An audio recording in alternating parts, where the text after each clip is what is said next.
Welcome to the Barcelona Podcast, unmissable opinions brought to you by the most influential voices in the FC Barcelona community. I'm Dan Hilton, and I am joined by friend of the pod and regular guest co-host, you know who it is, it's Mike Miller, and today is a special edition of the Barcelona Podcast, not for the faint of heart. This is one for those who really are in deep to the Catalan club. Today we are talking about Hungary and Hungary's relationship, as in the different players that have been from Hungary or were from Hungary who then went out to play for FC Barcelona. Again, Mike, this is for the deep divers, and I'm so glad you were able to join me for this one. You excited? Very much so, Dan. Thank you very much for having me. And I would also mention that all of our Hungarian listeners, not only do we appreciate you, and I guess we say that this show really is for you more than anyone else. So our pronunciations, again, I have to apologize for my pronunciations. Hungarian is not a language that is in my Rolodex, in my repertoire. And Mike, I know that you speak a bunch of languages, but I don't think Hungary is on your list either. No, not yet.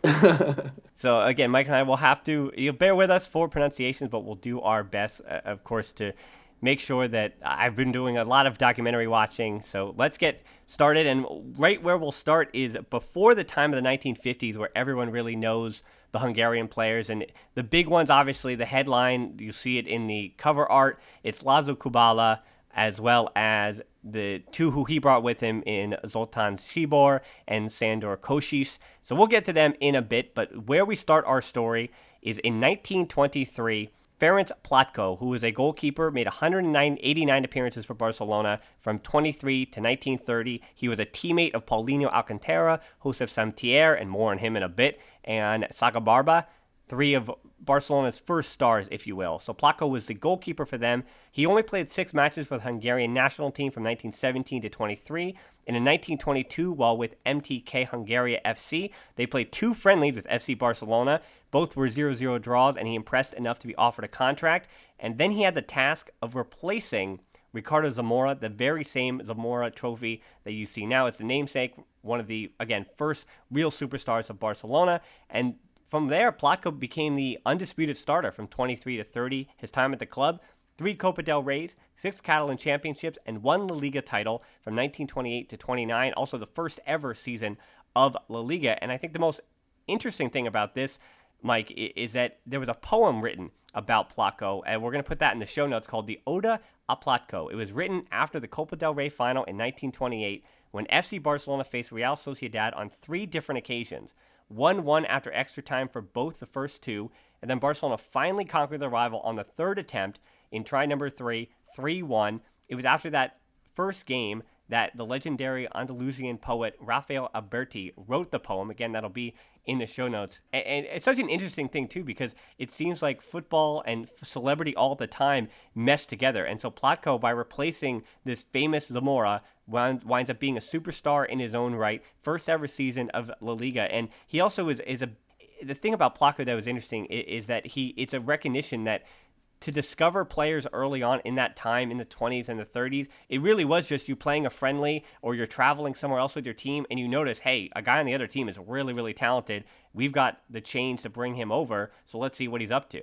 Exactly, and as you mentioned, he really made his mark with Barca, being part of that squad which won the first La Liga campaign. But what's also interesting about Ferenc Plattkó is that after he retired as a footballer, after his playing career, he also became a manager, and he managed Barca on 2 occasions.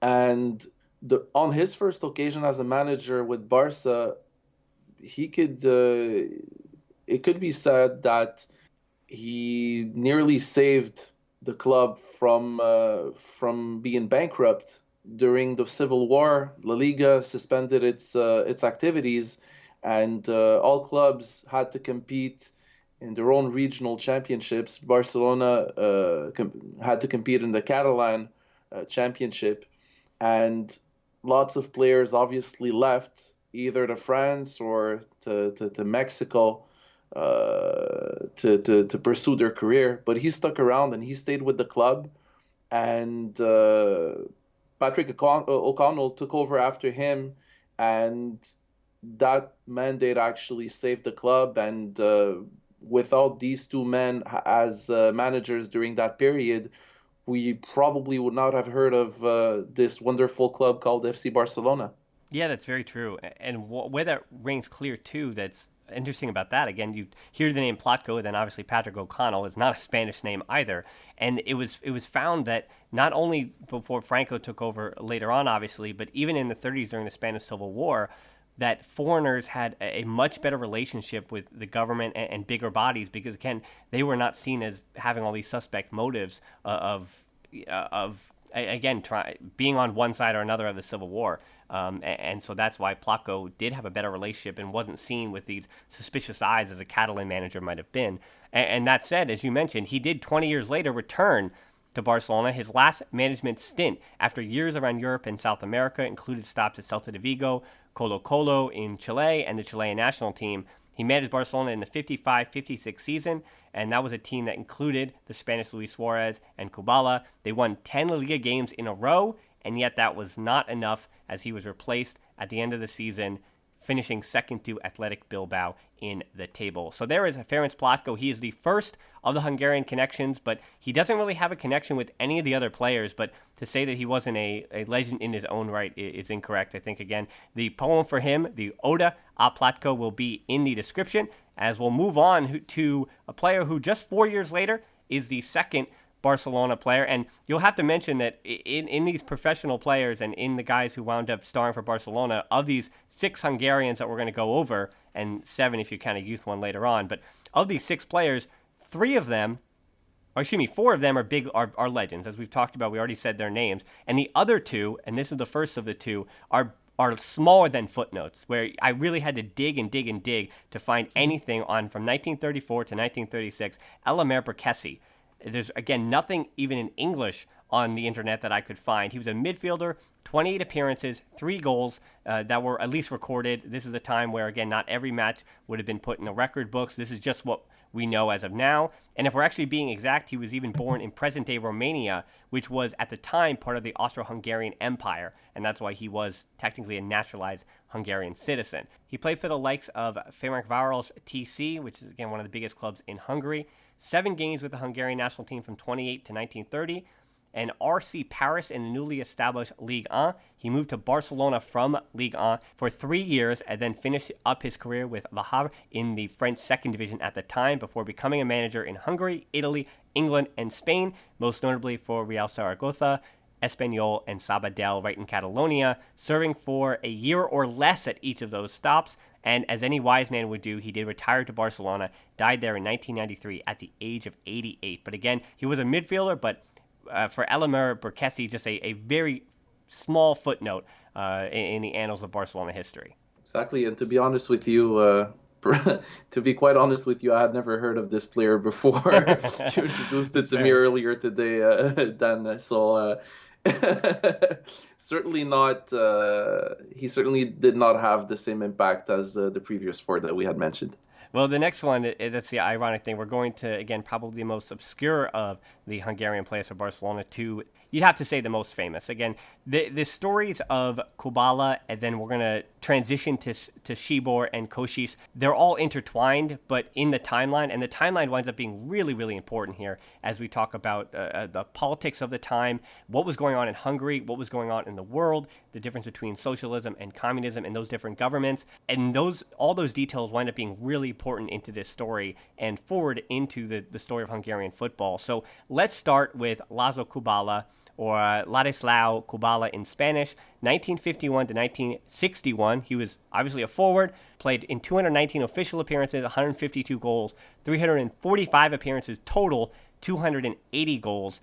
And his arrival at the club, you want to talk about superstars and saving the club, coincided with a major increase of members, 26,300 members in 1950, and that doubled to more than 52,000 by 1961. So in the 11 years he was there, Barcelona doubled their club membership, and it was Francesc Miró Sans becomes the new president of Barcelona in 1953. That's when the team starts working on the Camp Nou, and Kubala really was that first big draw to the Camp Nou that people said, hey, come see this guy. He's something special. And I think, obviously, Mike, we had talked off air before this. I'll let you get into the return of that name I mentioned, Josep Samitier, and Kubala's arrival at the club and how those two were intertwined. Exactly. Joseph Samitier at the time was a sporting director, but he had also been a legendary player for FC Barcelona earlier in Barca's history.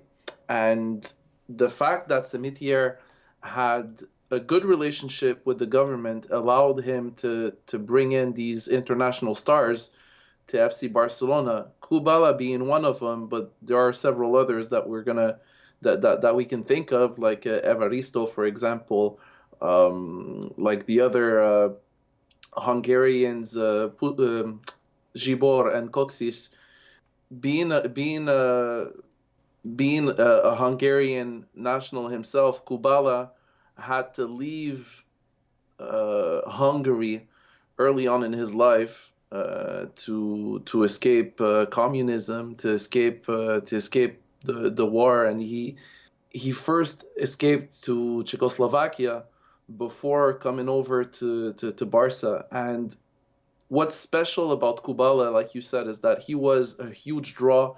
Some people would say that at the time he was as big as Messi is today, if not bigger, because the club actually had to build a stadium in 1957 thanks to him, because the old stadium was not big enough to contain the thousands of people coming over just to watch him.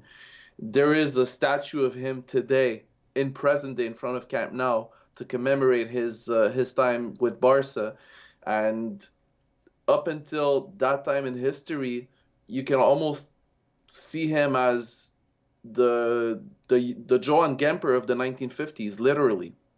And he was a driving force in the team that is now known as the Barca of the Five Cups. But he also played under, at the time he was playing on Ferdinand Daučić, but he also stuck around from 1950 all the way to 1961, playing under Helenio Herrera at the time, who is also another legendary manager. Daučić and Herrera both managing at the highest level for 37 years each.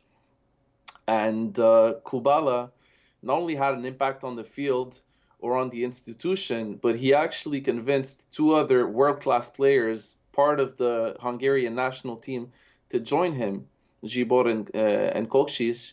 And to think that he didn't represent Hungary at the World Cup of 1954, and that team cutting it very close, coming very close to winging it all, losing to Germany 3-2.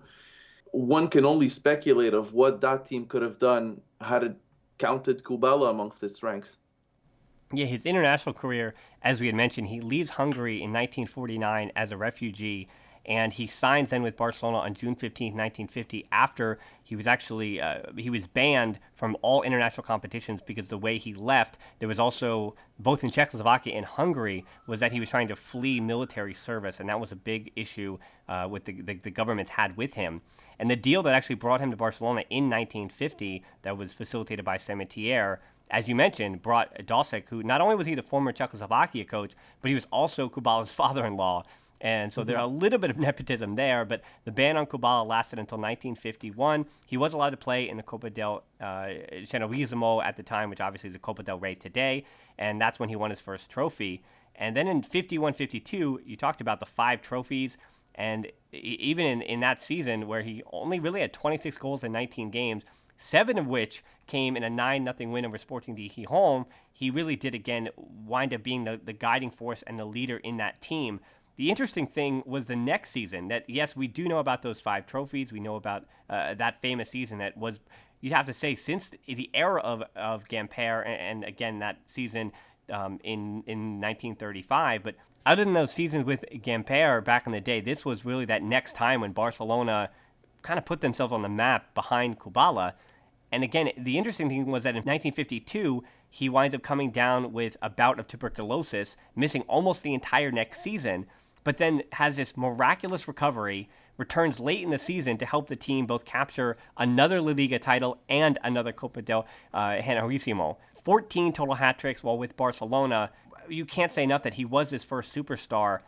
And what's interesting about the history of Kubala at Barcelona is that because of the time period that Spain was going through, you don't really hear all these heroic tales. It's all coming from the media in Barcelona, obviously. They're their hero, but he winds up not being this national hero, obviously, because of the relationship between Barcelona and the Spanish government at the time. And then on a bigger scale, as you mentioned, the international scope of his career, he didn't have that relationship with the Hungarian government, so he plays 6 matches with Czechoslovakia, 3 for Hungary, 19 matches and 11 goals for Spain from 1952 to 61. It's actually most famous international appearances came with the Catalonian national team and these Europe 11s that would also play, where he would play with his friend and Real Madrid legend Ferenc Puskas. So he actually never played a major tournament, being named to the Spain 1962 World Cup, but missing out, unfortunately, later on in his career due to injury. And it was those last few seasons that wound up, you even mentioned the name in Coach Herrera, that because of a fallout in 1960 between them, he missed the 1960 European Cup semifinal, where Barcelona lose 6-2 over 2 legs. Herrera then is fired. Kubala returns to the team. 1961, Barcelona returned the favor the following year, knocking Real Madrid before losing to Benfica in the European Cup final. And so at the end of the day, 4 La Liga titles, 5 Copa del Generalísimos, 2 Intercities Fair Cups, 1 Latin Cup, and 2 Copa Eva Duartes, which, again, these are different competitions that happened at the time. And it feels like, as I said, the story with Kubala, because he was in conflict with so many people all the time, do you think that it all stains his legacy? From a personal standpoint, I don't think that this particular aspect stains his legacy. The only thing that history kind of has forgotten, though, is that back in those days, the Intercities Fairs Cup was the first European Cup that we had ever heard about, and for a few seasons, people weren't sure which one was more prestigious between the Intercities Fairs Cup and the European Cup, which is today's UEFA Champions League. And Kubala won it twice with this great Barca team of the 1950s, but few people remember about this tournament. And in today's terms, it's all about the Champions League, because the Champions League is a direct descendant of that old European Cup of the late 50s. And I think that this fact, along with the fact that he hasn't disputed a major tournament with a national team, probably stains his relationship a little bit. However, in terms of his FC Barcelona career, his story cannot be disputed or contested by anyone who loves or knows about football. Yeah, that actually, I think, is the point that we get down to it, is that his international career at the time, you think about the star that Pele was, then he made his name at the World Cup. And I think the next part of this, it's a perfect transition, because Kubala, as we had mentioned, brought in 1958 both Zoltan Zibor and Sandor Kocsis from 1958 to 61, so Zibor's time is a little less, and then 1965 is how long Kocsis plays. And now, obviously, they're most famous as a part of Hungary's Mighty Magyars, that team that, as you already mentioned, lost in the 1954 World Cup to West Germany. And for Zibor, let's start with him. Only 76 appearances, 25 goals, but certainly a real legend, a 5'7" left winger. He made his name at Honvéd with Puskas and a bunch of other of the members of the Hungarian national team at the time. And what was important about Honvéd at that moment was that between Bolshiks and Puskas, they won 2 Hungarian league titles, and it started what we've seen with when Germany won the World Cup, even back in 2014, that relationship they had with Bayern Munich, and even when Spain won the World Cup, with Barcelona and Real Madrid being the backbone of those teams. That was an innovative idea at the time, was to have this club team in Honvéd wind up being the backbone of the Hungarian national team. So that's what made the national team stronger as it was. It had all of these players who were playing together all the time, and it was at the time a revolutionary idea. But then, speaking of revolutions, again, that was the issue. When the Hungarian Revolution started in Budapest, none of the players wanted to return back to Hungary after their opening round first leg game against Athletic Bilbao in the European Cup. The second leg was then played in Brussels, in Belgium, a game they lost, and Zibor actually even played in net in that competition after an injury to the goalkeeper. But then families were brought from Budapest, and Zibor headed to Italy, played a few unofficial matches for Roma before Kubala asked him to come to Barcelona, as well as Kocsis. He scored in his La Liga debut, won the Copa del Rey, and the Liga title in 1959, and then the Liga and Copa and the Fairs Cup, as we mentioned, in 1960. He scored twice in the Fairs Cup final against Birmingham City in a 4-2 win. He also made it to the European Cup in 1961 that we already mentioned. They lost to Benfica. And then he would move to Espanyol in 1961, played a few more seasons, and returned to Hungary after retiring, dying in 1997 at the age of 68. And he was only there for 4 seasons, Mike, but I think the idea with Zibor, and you can watch, the good thing is because of his international success, you can watch a lot of highlights. And this was a guy that probably actually didn't even reach his peak at Barcelona. He might have actually been on the downside a little bit. It was the mid-50s where Zibor, when he had all his speed to him on that, what Hungary at the time in the World Cup was playing, and throughout the 50s, a 4-2-4. And Zibor was at left wing, and he just absolutely dominated in a way that no one at that position had before. Exactly. You're exactly right about this. And sure, he was in the last few productive years of his career, but because he was surrounded with such world-class players, including players that were his close friends, he was able to get a last big push out of that career. And I don't know if he would have had the same opportunity to perform at that level and win trophies had he gone to Roma instead. I think that there was a big motivational and sentimental factor attached to his time with Barcelona, and he was enjoying football and he was enjoying life surrounded with his friends, and it was a great way to finish his high profile career. And maybe that time in Barcelona has enabled him to get a few more years after that playing for various clubs. Also, the interesting thing about Zoltan Zibor and Sandor Kocsis, both of them, is that playing for Helenio Herrera would have been considered as being kind of a how do I put this? It could have been considered as being kind of a chore to play for such a manager, because Helenio Herrera was extremely dedicated to his defense, and he was probably the father of what we now know as Catenaccio. But despite the way that Zibor, Kocsis, and Kubala were creative players and talented and versatile forwards, they still followed Herrera, and they were able to gain a lot of success under this Argentine manager. Yeah, tactically, what they brought from the Hungarian national team as well was that again in that 4-2-4 was that a first idea under Gustav Sebes of immediately taking back the ball, and the way that Pep's Barcelona press, and the way we love that, of course, where the best place to win the ball is once you've given it right back to your opponent. And the Hungarian Golden Team in the 50s was the very first team to do that. They went 32 games unbeaten, and there are so many stories and tales of the opponents saying they were just so suffocating. That's what they did. They immediately turned you over.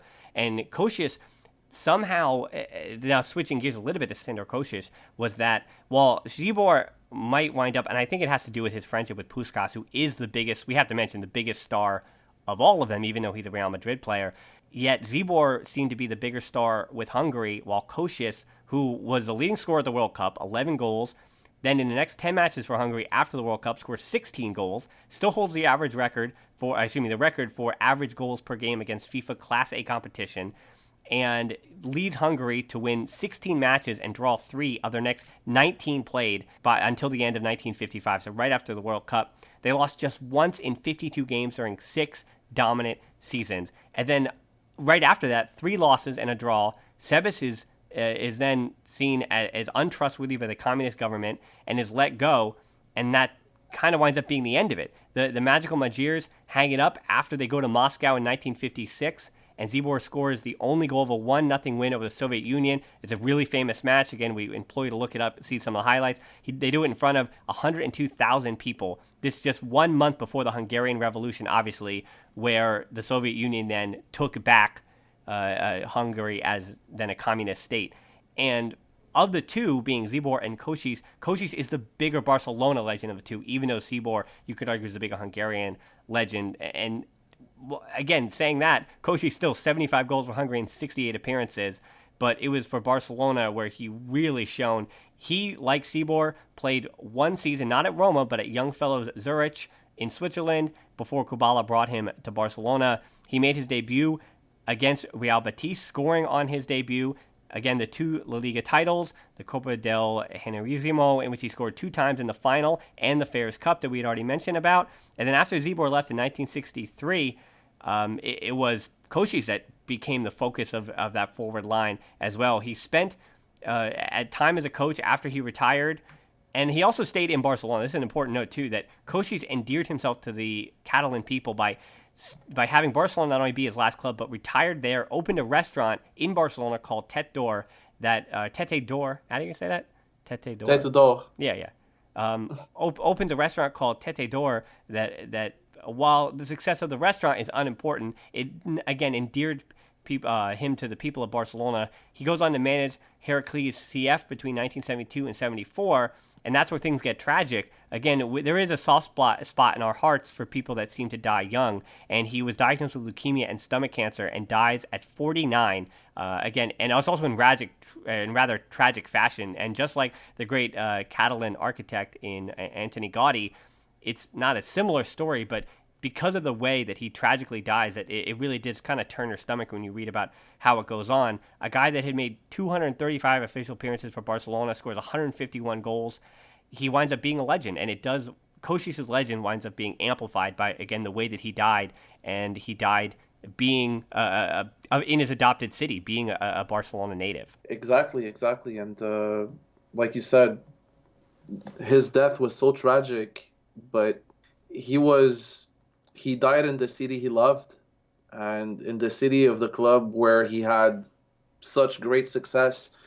And to this day, people remember him and remember his story at Barca. And obviously, his time with Barca is so much intertwined with that of Zibor and Kubala. But there is something special about his story, the fact that he died young, like you said. And going back to his time with the Mighty Magyars, after 1954, sure, him and all his teammates left Hungary shortly thereafter and had great club careers elsewhere in Europe.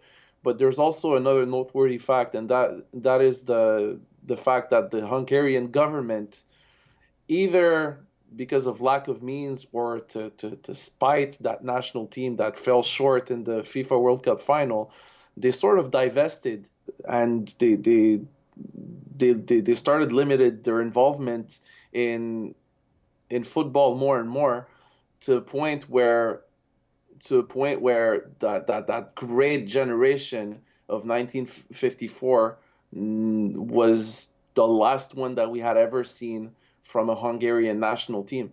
Yeah, that is the shameful thing. It's not even that the first team left, because again, that was a huge. And you think about it, again, here in the United States, when you have a big star on the TV, and I think about the rise of the United States English, the women's game, is in that when Mia Hamm in the World Cup winds up being a star, that brings so many little girls saying, that's what I want to be like her. It is imitation. And so once those first team stars are gone, there are no stars to watch anymore. 1,200 football players from Hungary wind up fleeing during that time, right after the Hungarian Revolution and right around that time, including some of the youth teams for Hungary as well, wind up defecting while overseas at youth tournaments. And then these youth players never return. And so if anything, not only did they lose their present, but they lost their future as well. And speaking of present, an interesting thing, Mike, I haven't even said this guy's name to you yet, but there is one other player. We're on number 6 now as we transition, but we actually haven't changed the time period. There were actually 4 Hungarian players playing on Barcelona in 1961. It wasn't just Kubala, Kocsis, and Zibor, but because he's, again, not at all famous, played as a left winger as well, as basically a backup to Zibor, and it was Tibor Slale. From 1961 to 63, he was on the books at Barcelona, but he really made his name at Sevilla, also played at Real Murcia. He was born in present-day Slovakia, then part of Czechoslovakia, a nationalized Hungarian citizen due to the first Vienna Award in 1938. Now, this is, again, really in the weeds. We're not going to get into all this, but The socioeconomics of this is that it was a separated region that had a mainly Magyar populated area, that the ethnic group of the Magyars, of course, in southern Slovakia and now parts of western Ukraine. And they gave the regions to Hungary. And that's why he was a Hungarian citizen. He left that area of Hungary, though, to become a footballer, like many others at the time, as we mentioned, playing in Hungary, Austria, Spain, Turkey, and the last few years of his career in the United States. He was discovered by Barcelona, as many were, during his first 3 years at Sevilla, where he actually made 70 appearances, scored at least 25 goals. Again, the documentation and the records are not exactly 100%, but then he makes the move to Catalonia in 1961. The squad got second in the league, as we had mentioned, to Real Madrid in 61, and second to Valencia in the Intercities Fairs Cup in 1962. And the only other information I found for his coming to Barcelona, along with in a not the similar deal, but at the similar time as Jesus Pereda, was that Sevilla sold him to pay off some of their debt from the Roman Sanchez Stadium, or the Roman Sanchez Pizjuan Stadium. He was shipped off to Real Murcia in 1963 after not playing at all that season, and that ended his unsuccessful time with Barcelona. And a different fun note, he played for 5 different teams in the U.S., most notably for New York Hungarian, who actually played. He actually played for them in between his time with Barcelona and Real Murcia in 1963, and that was right after New York Hungarian had won what is now the U.S. Open Cup, or the Lamar Hunt U.S. Open Cup. So he winds up coming to the United States and living for a considerable amount of time in the States as well. But he is. You want to talk about footnotes. He's a player that, as you think about the past, Mike, all the successful careers of guys who succeed, you wind up hearing about them. But in essence, if you do enough digging, and again, nothing on Zale was in English, everything had to be translated in different languages. So I'm hoping that my information is correct and translates properly, again, using the fun internet. But not every guy succeeded. That's correct.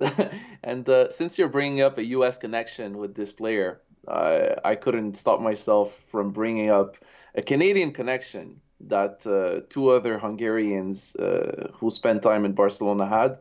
Zoltán Zibor finished his career in 1965 with Toronto City, and László Kubala finished his playing career in 1967 with the Toronto Falcons. Actually hooking back up with his father-in-law as well as his brother, who came over at the same time. Yeah, it winds up being a family affair. And that was a time where, again, you talk about draws. He comes to the North America and he says, hey, look, it's László Kubala who starred in Barcelona, and they wound up getting a pretty good draw. And then all of a sudden, it just like as now this is prior to the NASL, but then the NASL, it just all dries up rather quickly.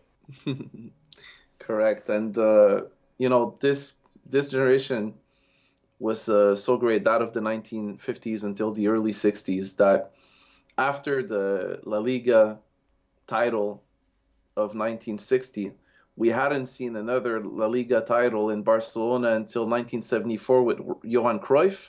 And after the European Cup final of 1961, Barca hadn't seen another European Cup final until 1986 against Steaua Bucharesti in Sevilla. Yeah, they were winners. That's what they were. They won with Hungary, and yes, while that 1954 World Cup final eludes them, it should not be forgotten. And these players, certainly, that's why we're doing this, should not be forgotten as being just really important parts of what Barcelona were. And again, it has to be mentioned that the fact that they were refugees, the fact that Barcelona was in essence, protecting them and saving them from this world that they didn't want to be a part of anymore.